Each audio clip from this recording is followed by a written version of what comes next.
நிலையில் தற்போது திமுக 8000 ரூபாய் கூப்பனை அறிவித்திருக்கிறது. திரு ஆனந்த் சீனிவாசன் நம்முடன் இணைகிறார். சார் வணக்கம். திமுகவுடைய தேர்தல் அறிக்கை தொடர்பாக உங்களுடைய முதற்கட்ட பார்வை என்ன?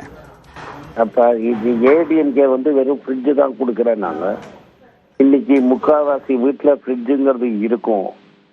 அதனால அண்ட் இதில் ப்ரொக்யூர்மெண்ட்லேயும் நிறைய குளறுபடி நடக்கும். முன்னாடி டிவியில் ப்ரொக்யூர்மெண்ட்டில் குளறுபடி நடந்ததுலாம் உங்களுக்கு தெரியும்.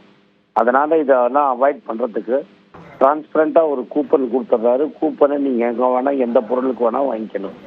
உங்கள் வீட்டுக்கு தேவையான பொருளை நீங்களே போய் கடையில் இந்த கூப்பனை கொடுத்து நீங்கள் வாங்கிக்கலாம். அந்த கூப்பனுக்கு அந்த கம்பெனிக்கு கேஷ் கொடுக்கப்படும்.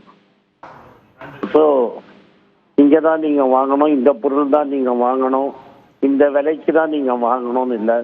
10,000 ரூபாய்க்கு நீங்கள் வாங்கணுன்னா கூட கூப்பன் கொடுத்துட்டு இன்னும் 2000 ரூபாய் எக்ஸ்ட்ரா போட்டு கூட நீங்கள் வாங்கலாம். அண்ட் இதை தான் நீங்கள் வாங்கணும்னு அவசியம் கிடையாது. ஸோ அந்த விதத்தில் அதை கவுண்டர் பண்ணியிருக்கிறாரு. நார்மலாக ஹீரோ அப்படிம்பாங்க. இந்த மேனிஃபெஸ்டோவுக்கு ஹீரோயின் சீஃப் மினிஸ்டர் என்ன பண்ணியிருக்காருன்னா, ஹீரோயின் பெண்களை மத்தியமாக வச்சு போன ஒரு 3-4 வருஷமாகவே இந்த திட்டம் மகளிர் திட்டத்திலேருந்து லேடிஸை ரொம்ப இம்பார்ட்டண்ட்டாக ஃபோக்கஸ் பண்ணியிருக்கிறாரு. ஏன்னா ஒரு லேடியை படிக்க வச்சு ஒரு லேடியை என்பவர் பண்ணோன்னா அந்த குடும்பமே மேலே ஏறும். ஸோ அதை ஃபோக்கஸ் பண்ணியிருக்கிறாரு. 1000 ரூபாவை 2000 ரூபாவை ஆக்கியிருக்கிறாரு. இதை ஒரு முன்னோட்டியாக நீங்கள் பார்க்கணும். இந்த 1000 ரூபா ஸ்கீம் மட்டும் நான் சொன்னேன். இது மற்றவங்கெல்லாம் எதிர்க்கும்போது ஒரு சாதாரண கேஸ் சிலிண்டரை மோடி சார் 1000 ரூபாய்க்கு ஏற்றியிருந்தார். மாதத்துக்கு ஒரு கேஸ் சிலிண்டர் இலவசமாக கொடுக்குறாருன்னு சொன்னேன். இப்போ கேஸ் சிலிண்டரை 2000 ரூபாய்க்கு ஏற்றுறதா ஆபத்து இருக்குது. பல டீசல் விலையெல்லாம் ஸ்கூல் காலேஜெல்லாம் பஸ் ஓட மாட்டேங்குது. 20 ரூபாய் ஏற்றிருக்காங்க.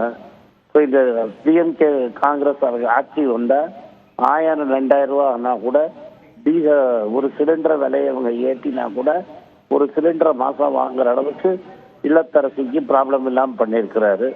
இன்னொன்று முக்கியமாக என்ன பண்ணியிருக்கிறாருன்னா, இந்த பிரேக்ஃபாஸ்ட் ஸ்கீம் ரொம்ப சக்ஸஸ்ஃபுல்லாக இருக்குது. 5ஆம் கிளாஸ் வரைக்கும் தான் வச்சிருக்கிறாரு. ஸ்கூல் அட்டெண்டன்ஸ் தான் நல்லா இருக்குது. இதை 8ஆம் கிளாஸ் வரைக்கும் எக்ஸ்டெண்ட் பண்ணதுனால என்ன ஆகுதுன்னா, பசங்க 8ஆம் கிளாஸ் வரைக்குமாவது ஸ்கூலுக்கு கார்த்தால வீல்ஸ் போடுறாங்கன்னு டெஃபினட்டாக வருவாங்க. தமிழ்நாடு மிக விளைவில் 100% லிட்ரஸிக்கு போகிறதுக்கு இது ஒரு பெரிய விஷயம். ஒரு குழந்தை கூட படிக்காமல் இருக்காதுங்கிறது ரொம்ப கிளியராக தெரியுது. இதெல்லாம் தான் நான் பெரிய ஹைலைட்டாக இந்த பட்ஜெட்டில் பார்க்குறேன். இந்த பட்ஜெட்டில் இந்த மேனிஃபெஸ்டோவில் பார்க்குறேன். இது உமன் சென்ட்ரிக் மேனிஃபெஸ்டோவாக இருக்குது. டெஃபினட்டாக எல்லா லேடிஸும் பேரண்ட்ஸோட சப்போர்ட் பண்ணுவாங்கன்னு நான் நம்புகிறேன். உங்களுடைய கருத்துக்களுக்கு மிக்க நன்றி திரு ஆனந்த் சீனிவாசன்.